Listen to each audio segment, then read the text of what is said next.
Deaf blindness is a rare disability, so most of the time I'm the first person in a certain situation. So I'm used to being a pioneer.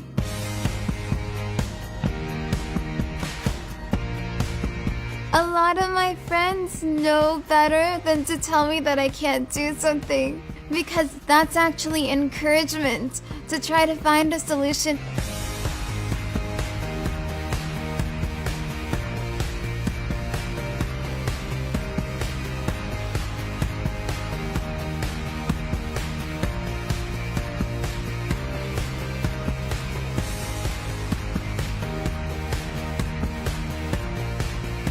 When I was in school, I had a teacher who trained me how to travel as a blind person. And I remember one of the lessons, she intentionally had me miss my stop so that I can learn how to problem solve when things go wrong. Many students with disabilities don't have access to information when they're in school, and we need to make sure the schools have access to accessible technology, have access to qualified teachers who can provide training.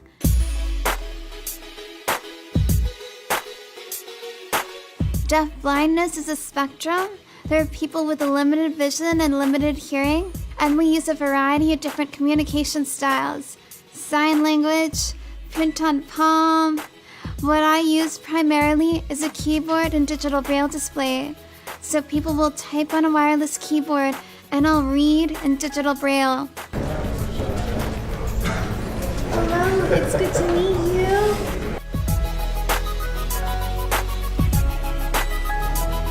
Her job is to navigate around obstacles. I make the decisions and she follows me.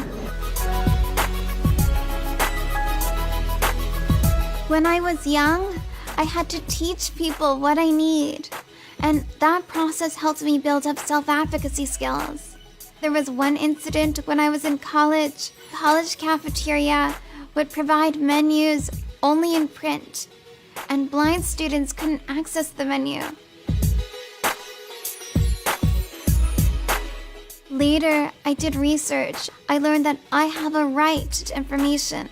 And I returned to the cafeteria manager and explained, I'm actually not asking for favors. I'm asking you to comply with the Americans with Disabilities Act.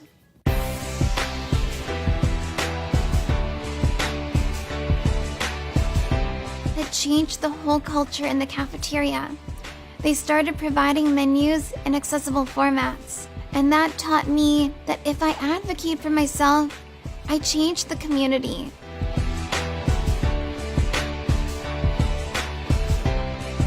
Harvard told me we've never had a deaf-blind student before. And I told Harvard, I've never been to Harvard Law School before. We didn't have all the answers, but we pioneered our way using assistive technology and high expectations.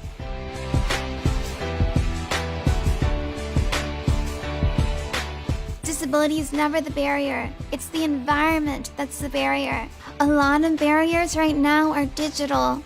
The vast majority of websites have access barriers. Sometimes I'm shopping online and the technology I use, a screen reader, can't figure out what's on the screen. That's a barrier. So what I do is provide training to teach organizations that if they make their technology accessible, they can reach more people, including people with disabilities. There are 57 million Americans with disabilities, and around the world there are 1.3 billion people with disabilities. So let's focus on changing society and removing the barriers rather than putting pressure on people with disabilities to change how they are. Everybody plays a role in making our community more inclusive. Look around you. Are there barriers for wheelchair users? Are there communication barriers for individuals who are deaf? Are there print barriers for individuals who are blind? Once you identify those barriers, look for ways to make them more inclusive. We all have challenges in different forms, and it's beautiful to find solutions and make it through these challenges.